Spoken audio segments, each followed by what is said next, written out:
ഇവളെന്താ ഈ നേരത്തെ ഇവിടെ? നമ്മളിപ്പോ എന്ത് ചെയ്യും? അതെങ്ങനെ എനിക്കറിയാനാ? മിണ്ടാതിരിക്കും, എന്തേലും വഴി കണ്ടുപിടിക്കുക. Arjun, please open the door. ഞാൻ എത്ര നേരം ഇവിടെ നിന്ന് വിളിക്കുന്നു. അർജുൻ, ടീന, നീ എന്താ ഇവിടെ? അതും ഈ നേരത്ത്? അതെന്തിനാ ഞാൻ നിന്റെ അടുത്ത് പറയുന്നത്? ഞാനിവിടെ കല്യാണം കഴിച്ച് കയറി വരേണ്ട പെണ്ണ. എനിക്ക് എപ്പോ വേണമെങ്കിലും ഇങ്ങോട്ട് കയറി വരാനുള്ള എല്ലാ സ്വാതന്ത്ര്യവും അർജുൻ തന്നിട്ടുണ്ട്. നീ അതിൽ ഇടപെടേണ്ട ആവശ്യമില്ല. അവൾക്ക് ഇവിടെ ഇടപെടാനുള്ള എല്ലാ അവകാശവും ഉണ്ട്. പിന്നെ അർജുൻ അന്വേഷിച്ചിട്ടാണ് നീ ഇവിടെ വന്നെങ്കിൽ അർജുൻ ഇവിടെ ഇല്ല. ഇല്ലേ? അതെങ്ങനെ ശരിയാവും? ഇന്നലെ വിളിച്ചപ്പോ ഇന്ന് വേറെ പ്രോഗ്രാംസ് ഒന്നും ഉണ്ടാവില്ല, വീട്ടിൽ തന്നെ ആയിരിക്കും എന്നാണല്ലോ പറഞ്ഞത്. ക്രിസ്റ്റി പറഞ്ഞത് കറക്റ്റാ. അർജുന് പെട്ടെന്നൊരു മീറ്റിങ്ങിന് പോകേണ്ട ആവശ്യം വന്നു. അവൻ അങ്ങോട്ട് പോയിരിക്കുക. എവിടെയാ മീറ്റിംഗ്? ഓഫീസിലാണോ? എങ്കിൽ ഞാൻ ഓഫീസിൽ പോയി മീറ്റ് ചെയ്യാം. ഓഫീസിലല്ല, മീറ്റിംഗ് പാരീസിലാ. പാരീസിലോ? അതെന്താ പെട്ടെന്ന്? അത് പിന്നെ ഞങ്ങളുടെ ഒരു ഇമ്പോർട്ടൻറ്റ് ക്ലയന്റ് ഉണ്ട്. അപ്പോൾ അർജന്റായിട്ട് ആൾക്ക് ഞങ്ങളുടെ ബിസിനസ് ഡീലിനെ കുറിച്ച് സംസാരിക്കേണ്ട ആവശ്യം വന്നു. ആള് പാരീസിലുണ്ടെന്ന് പറഞ്ഞു. അതാ പെട്ടെന്ന് അർജുൻ പോയത്. ഇന്ന് രാവിലത്തെ ഫ്ലൈറ്റിനാ പോയേ. ഫ്ലൈറ്റ് എപ്പോഴാ? ടൈം? രാവിലെ 10 മണിക്കാ ഫ്ലൈറ്റ്. ഓ, 10 മണിക്കല്ലേ? ഇപ്പൊ 9:30 ആയിട്ടുള്ളൂ. ഇപ്പൊ വിളിച്ചു നോക്കിയാൽ ചിലപ്പോ കിട്ടുമായിരിക്കും. ഞാനൊന്ന് വിളിച്ചു നോക്കട്ടെ. ഈശ്വരാ, ഇപ്പൊ അവൾ നിങ്ങളുടെ ഫോണിലേക്ക് വിളിക്കും. എല്ലാ കളി ഇന്നത്തോടുകൂടി തീരും. നീ ഇങ്ങനെ ടെൻഷൻ അടിക്കാതെ ആ ഫോൺ എന്നെടുത്തേ. എന്തിനാ ജു? നിനക്ക് അവളെ വിളിക്കാനാണോ? അതിനൊന്നും അല്ലടാ, ഫോൺ സ്വിച്ച് ഓഫ് ചെയ്ത് വെക്കാനാ. അല്ലെങ്കിൽ അവള് വിളിച്ചു കഴിഞ്ഞ ഫോൺ റിങ് ചെയ്യില്ലേ? ആ പിശാശിന് ഇവിടെ നിന്ന് എങ്ങനെ പറഞ്ഞയക്കും? എന്നാലല്ലേ നമുക്ക് മുറിക്കുള്ളിൽ നിന്ന് പുറത്തിറങ്ങാൻ പറ്റൂ. അല്ലെങ്കിൽ ഇതിൻ്റെ ഉള്ളിൽ തന്നെ ഇരിക്കേണ്ടി വരും. നീയും കൂടെ ഉണ്ടെങ്കിൽ ഈ റൂമിൽ തന്നെ കഴിയാൻ എനിക്കൊരു മടിയുമില്ല. അയ്യടാ, അവൻ്റെ ഒരു പൂതി. ഇപ്പൊ ഒരു പ്രശ്നത്തിൽ നിന്നിരിക്കുമ്പോഴാ അവൻ റൊമാൻസും കൊണ്ട് വന്നിരിക്കുന്നു. ആ സാധനത്തിന് ഇവിടെ നിന്ന് എങ്ങനെയാലും ഒന്ന് പറഞ്ഞയക്കേ. എന്തു പറ്റി? വിളിച്ചിട്ട് കിട്ടുന്നില്ലേ? ഇല്ല, സ്വിച്ച് ഓഫാ. ഐ തിങ്ക് ഫ്ലൈറ്റിൽ കയറിയെന്ന് തോന്നുന്നു. അല്ലാതെ സ്വിച്ച് ഓഫ് ചെയ്യില്ലല്ലോ. ശരിയെങ്കിൽ ഞാൻ ഇറങ്ങാം. അജു വിളിക്കുകയാണെങ്കിൽ എന്നൊന്ന് കോണ്ടാക്ട് ചെയ്യാൻ പറയണം. ഇത് തന്നെയല്ലേ മോളെ ഞാൻ നേരത്തെ പറഞ്ഞതും? അപ്പൊ വിശ്വസിച്ചില്ല. ഇപ്പോ ബോധ്യായി കാണുമല്ലോ. ഒന്ന് ഇറങ്ങിപ്പോയാ അത്രയും സമാധാനം. എനിക്കറിയാം നിനക്ക് ഞാനിവിടെ അർജുൻ്റെ ഭാര്യയായി വരുന്നതിൽ ഒട്ടും ഇൻട്രസ്റ്റ് ഇല്ലാന്ന്. പക്ഷേ നീ ഒന്ന് മനസ്സിൽ കുറിച്ചിട്ടോ, ഞാനല്ലാതെ വേറൊരാളും അർജുൻ്റെ ജീവിതത്തിൽ ഉണ്ടാവില്ല. അങ്ങനെ ഉണ്ടായിക്കഴിഞ്ഞാൽ അതാരായാലും അതിനെ തീർക്കാൻ ഈ ടീനെ കൊണ്ട് സാധിക്കും. നീ വെറുതെ എൻ്റെ ജീവിതത്തിൽ വിലങ്ങുതടിയായി വരരുത്. വന്നു കഴിഞ്ഞാൽ നീ ആരാ എന്താ ഒന്നും ഞാൻ നോക്കില്ല, കൊന്നുകളയും. മനസ്സിലായല്ലോ? നീ എന്താ ഞങ്ങളുടെ വീട്ടിൽ കയറി വന്ന് ഞങ്ങളെ തന്നെ ഭീഷണിപ്പെടുത്താണോ?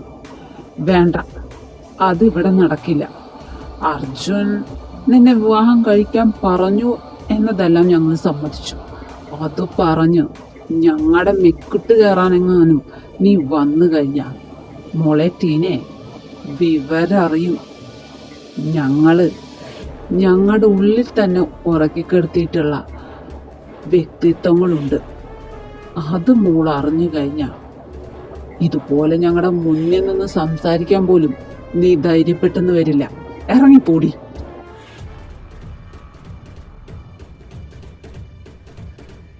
എന്തായി, അവള് പോയോ? ആ, പോയി. പക്ഷേ കുറെ വെല്ലുവിളിച്ചിട്ടൊക്കെയാ ഇവിടെ നിന്ന് ഇറങ്ങി പോയത്. അർജുൻ പറയുന്നതുകൊണ്ട് ഒന്നും തോന്നരുത്. ഈ ഒരു കാര്യം ഇനി ലേറ്റ് ആക്കുന്നതിനോട് എനിക്ക് ഒട്ടും താല്പര്യമില്ല. അവൾ ഇവിടെ കയറി വന്ന് എന്തൊക്കെ അനാവശ്യങ്ങളെ വിളിച്ചു പറയുന്നതെന്ന് നിനക്കറിയൂ. അതൊന്നും ടോളറേറ്റ് ചെയ്യാൻ ഇനി നമുക്ക് പറ്റില്ല. അവൾ ആരാന്ന അവളുടെ വിചാരം? എല്ലാം മുടിച്ചു മടക്കി കൈ കൊടുക്കാൻ ഒരു നിമിഷം മതി. പിന്നെ നിങ്ങളെ രണ്ടുപേരെ ആലോചിച്ചിട്ടാ ഞാൻ ഒന്നും ചെയ്യാതിരിക്കുന്നത്. മണ്ടത്തരം കാണിച്ചിട്ടല്ല ബെന്നി നമുക്ക് ജയിക്കേണ്ടത്. അവളുടെ കൂടെ ആരൊക്കെയുണ്ടെന്ന് നമുക്ക് നന്നായിട്ടറിയാം. അതുകൊണ്ട് ഒരറ്റത്തുനിന്ന് തുടങ്ങിക്കഴിഞ്ഞാൽ പിന്നെ അവൾക്കൊന്ന് ചിന്തിക്കാനുള്ള സമയം പോലും നമ്മൾ കൊടുക്കാൻ പാടില്ല. അതുപോലെ തീർക്കണം. അതിന് വേണ്ടിയിട്ടല്ലേ നമ്മൾ ഇത്രയും കഷ്ടപ്പെട്ടത്. അതുകൊണ്ട് പെട്ടെന്നല്ല എടുത്തു ചാടി അവസാനിപ്പിക്കാനാണോ? നീ കുറച്ചുകൂടി ഒന്ന് വെയിറ്റ് ചെയ്, നമുക്കെല്ലാം പറഞ്ഞ് ശരിയാക്കാം. പക്ഷെ അവളുടെ ഈ ക്യാരക്ടർ ഒട്ടും ടോളറേറ്റ് ചെയ്യാൻ പറ്റുന്നില്ല. എന്ത് സ്വാതന്ത്ര്യത്തോടു കൂടിയാ അവൾ ഇങ്ങോട്ട് കയറി വരുന്നതും ഓരോരുത്തരുടെ അടുത്ത് സംസാരിക്കുന്നതും. അവൾക്കതിനുള്ള ഞാൻ പറഞ്ഞു കഴിഞ്ഞാൽ കൂടിപ്പോ. നിങ്ങളെല്ലാവരും എനിക്ക് കുറച്ചും കൂടി സമയം താ. നമ്മുടെ പ്ലാൻ വർക്കൗട്ട് ആവാൻ ഇനി കൂടിപ്പോയ 1 മാസം. അതിനുള്ളിൽ എല്ലാം ഞാൻ തീർത്തിരിക്കും. ഒന്ന് വിശ്വസിക്കേ.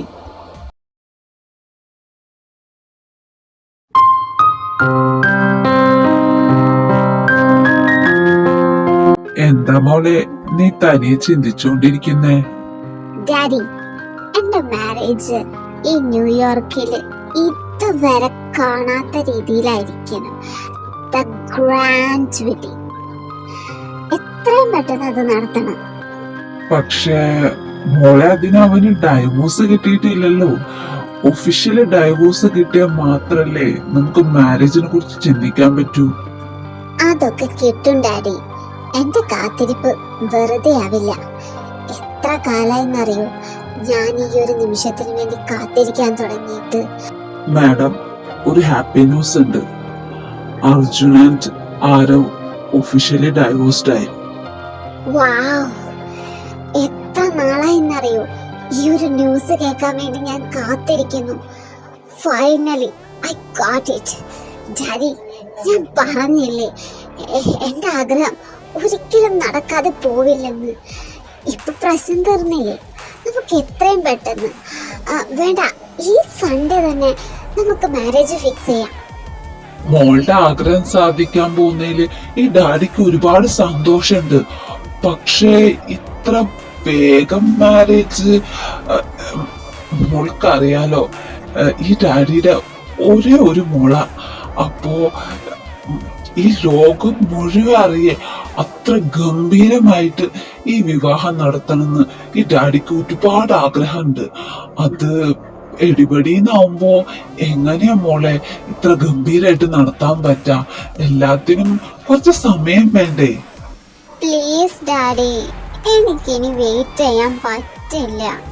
ഇത്രയും വർഷമായി ഞാൻ അവന് വേണ്ടി വെയിറ്റ് ചെയ്തെന്നറിയോ? ഇനി ഒരു നിമിഷം പോലും അവനില്ലാതെ എനിക്ക് പറ്റില്ല. ഇനി ഒരു പ്രശ്നം ഉണ്ടാവുന്നതിന് മുൻപേ എനിക്ക് അവനെ സ്വന്തമാക്കണം. എല്ലാം കൊണ്ടും പ്ലീസ് ഡാഡി ആയിട്ട് അതിനെതിരെ നിൽക്കരുത്. 5-6 ദിവസം ഉണ്ടല്ലോ, അതിനുള്ളിൽ നമുക്ക് ഗംഭീരമായി തന്നെ ഈ വിവാഹം നടത്താം. Please daddy. ശരി, മോളുടെ ആഗ്രഹം അതാണെങ്കിൽ ഡാഡി ഇനി ഒന്നും പറയുന്നില്ല. മോളുടെ ഇഷ്ടം പോലെ തന്നെ ആയിക്കോട്ടെ. ഡാഡി വേഗം അർജുനെ വിളിച്ച് കാര്യം പറയട്ടെ.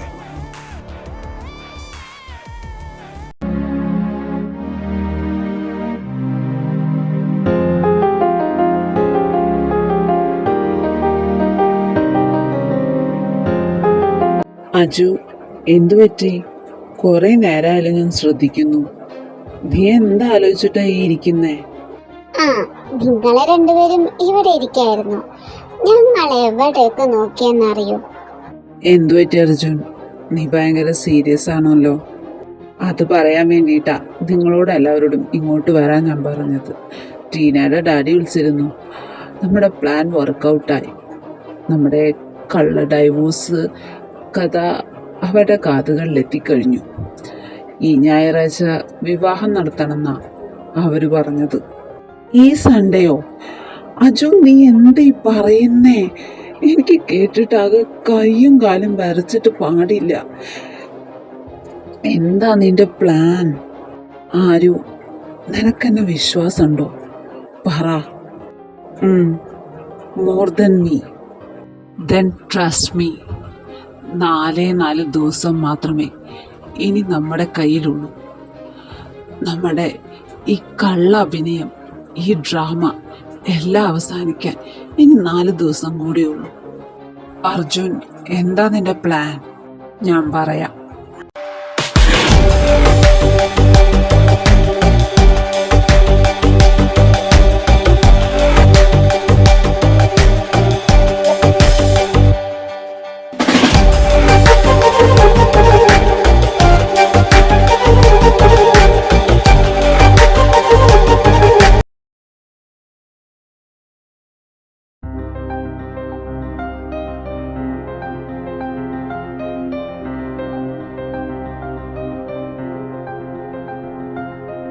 ഇവൻ ഇപ്പോഴെന്താ ഇവിടെ?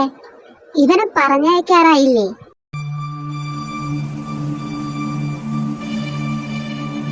അർജുൻ, ഡൈവോഴ്സ് ആയില്ലേ? പിന്നെന്തിനാ ഈ ആരവൻ ഇവിടെ നിർത്തിയിരിക്കുന്നത്? അവനങ്ങ് പറഞ്ഞു വിട്ടൂടെ? ആരും എൻ്റെ ഫ്രണ്ടാ, അവനിവിടെ എൻ്റെ ഗസ്റ്റായിട്ടാണ് നിൽക്കുന്നത്. ഓ, അങ്ങനെയാണെങ്കിൽ ഓക്കെ. അല്ല അർജുൻ, മാരേജ് ആയിട്ട് ഇവിടെ എന്താ ഒരു ഒരുക്കങ്ങളും ഇല്ലാത്തത്? എല്ലാം നോർമൽ ആണല്ലോ. അതിനിവിടെ മാരേജ് നടക്കുന്നുണ്ടെങ്കിലല്ലേ. എന്താ, നീ എന്തെങ്കിലും പറഞ്ഞോ? ടീന, നീ എന്താ ഇവിടെ? അതെന്ത് ചോദ്യം അർജുൻ? ഇവിടുത്തെ ഒരുക്കങ്ങൾ എത്ര വരെ എത്തിയെന്ന് അറിയാൻ വേണ്ടി വന്നതാ ഞാൻ. പിന്നെ നമുക്ക് ഈ ആരവിനെ പെട്ടെന്ന് കെട്ടിച്ചു വിടണം. ആരോ, എന്താ നിന്റെ അഭിപ്രായം? ഓ സോറി, ഞാൻ ആ കാര്യം വിട്ടുപോയി. നീ ഗേ ആണല്ലോ. നീ വിഷമിക്കണ്ട. എന്നെ പോലെ ഒരുപാട് പേരുണ്ട് ഇപ്പോൾ. അവരാരെങ്കിലും നമുക്ക് നോക്കാം. എൻ്റെ ഓഫീസിൽ 2 പേരുണ്ട് ഇത്തരത്തിലുള്ളവർ. നിനക്ക് ഇൻട്രസ്റ്റ് ഉണ്ടെങ്കിൽ ഞാൻ അവരോട് സംസാരിക്കാം.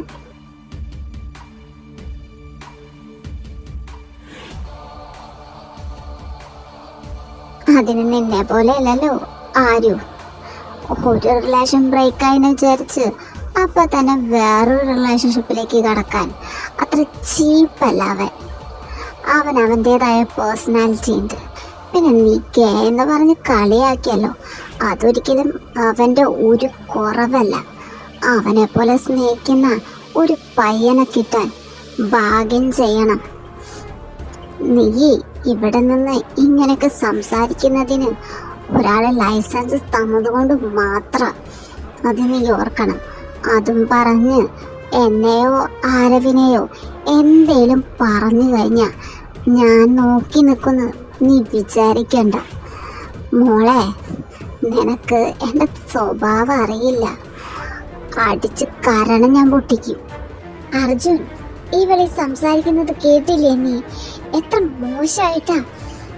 വീട്ടിൽ വരുന്ന അതിഥികളോട് ഇങ്ങനെ സംസാരിക്കാനാണോ മോളെ നാട്ടിൽ പഠിപ്പിച്ചു വിട്ടത്?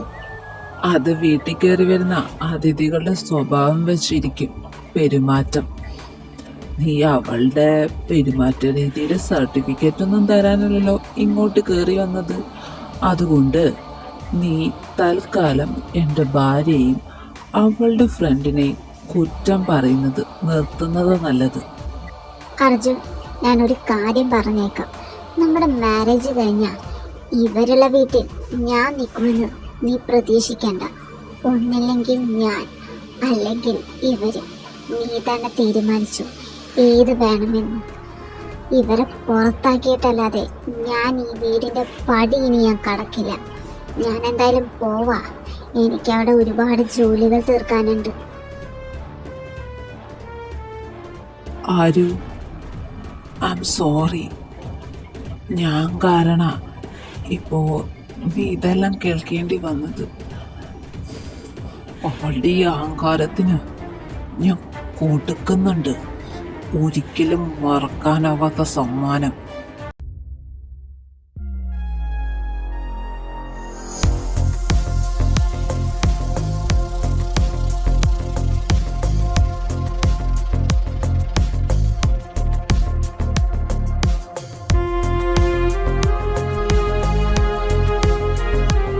ബോസ്, എന്തിനാ വിളിപ്പിച്ചത്?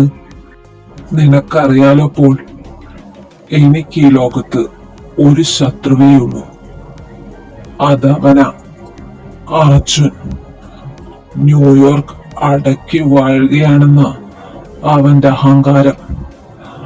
അതവസാനിപ്പിക്കണം. അതിനേതറ്റം വരെയും ഞാൻ പോവും. ബോസ് പറഞ്ഞാ മതി, ഞാൻ എന്താ ചെയ്യണ്ടേ? അത് പറയാൻ വേണ്ടി തന്നെയാ ഞാൻ നിന്നെ ഇങ്ങോട്ട് വിളിപ്പിച്ചത്. അവന്റെ സെക്കൻഡ് മാരേജ് ആണെന്ന് കേട്ടു. എന്നാ വിവാഹം? ആരുമായിട്ടാ അവൻ വീണ്ടും വിവാഹം കഴിക്കാൻ പോകുന്നത്? ഈ വരുന്ന സൺഡേയാ മാരേജ് ഫിക്സ് ചെയ്തിരിക്കുന്നത്. വധു ഈ ന്യൂയോർക്കിലെ തന്നെ മറ്റൊരു ബിസിനസ് ഐക്കന്റെ മകളാ, ടീന. അവളുമായിട്ടാ വിവാഹം. അവൾക്ക് പണ്ട് മുതലേ അവനെ ഭയങ്കര ഇഷ്ടായിരുന്നു. മകളുടെ വാശിക്ക് മുന്നിൽ തോറ്റിട്ടാണ് അയാൾ അവനെ കൊണ്ട് വിവാഹം കഴിപ്പിക്കുന്നതെന്നും ഒരു പരക്കെ സംസാരമുണ്ട്. അതെനിക്ക് വിഷയമേ അല്ല. എനിക്ക് എന്ത് ചെയ്തിട്ടാണെങ്കിലും അവന്റെ സാമ്രാജ്യം വെട്ടിപ്പിടിക്കണം. അവന്റെ അഹങ്കാരം കുറയ്ക്കണം. അതിനൊരു വഴി കണ്ടെത്താൻ വേണ്ടിയിട്ടാ തന്നെ ഇങ്ങനെ ഇങ്ങോട്ട് വിളിപ്പിച്ചത്.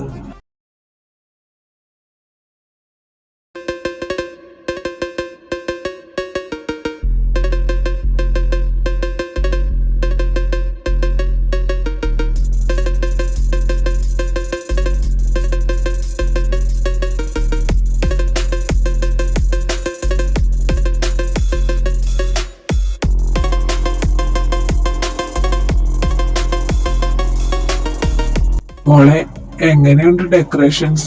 ഇഷ്ടപ്പെട്ടോ? ഒരുപാട് ഇഷ്ടപ്പെട്ടു ഡാഡി. അടിപൊളിയായിട്ടുണ്ട്.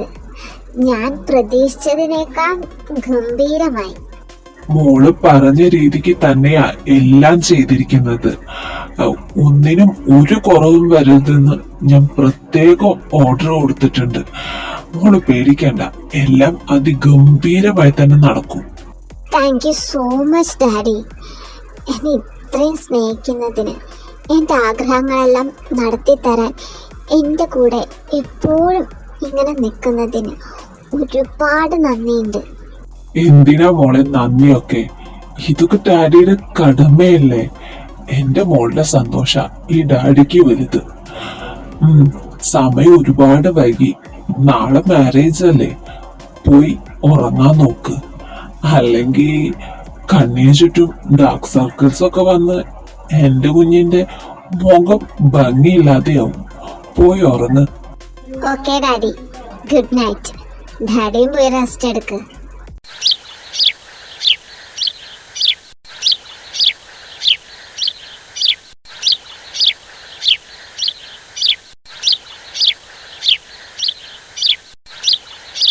അർജുൻ, അർജുൻ, നീ എവിടെയാ? എന്താ? എന്തിനെങ്ങനെ വിളിച്ചു പോന്നേ? നിനക്കറിയില്ലാലേ ഞാൻ എന്തിനാ വിളിച്ചു പോകുന്നേന്ന്. നീ എല്ലാത്തിനും കാരണം. എനിക്ക് ഉറപ്പാ. നിങ്ങളിങ്ങനെ ബഹളം വെക്കാതെ കാര്യം എന്താന്ന് വെച്ചാ പറ, എന്നാലല്ലേ ഞങ്ങക്ക് മനസ്സിലാവൂ. എന്റെ മോളെവിടെ? നിങ്ങൾക്കറിയാം എന്റെ മോളെവിടെ? ടീനയോ? അവൾ ഇങ്ങോട്ട് വന്നിട്ടില്ല. പിന്നെ എങ്ങനെ ഞങ്ങൾക്കറിയാം അവൾ എവിടെയാണെന്ന്? എന്താ സംഭവിച്ചെന്ന് നിങ്ങൾ പറ, എന്നാലല്ലേ ഞങ്ങക്ക് വ്യക്തമായിട്ട് മനസ്സിലാവൂ. എന്റെ മോളെ കാണാനില്ല. ഇന്ന് രാവിലെ വിവാഹത്തിന് വേണ്ടി ഒരുങ്ങാൻ പോയതാ. ഇത്ര നേരമായിട്ടും അവൾ തിരിച്ചു വന്നിട്ടില്ല. ഫോൺ വിളിച്ചിട്ടാണെങ്കിൽ സ്വിച്ച് ഓഫ്. ബ്യൂട്ടീഷ്യൻ പറയുന്നത് അവൾ അവിടേക്ക് എത്തിയിട്ടില്ലെന്നാ. അപ്പൊ പിന്നെ അവൾ എങ്ങോട്ട് പോവാനാ?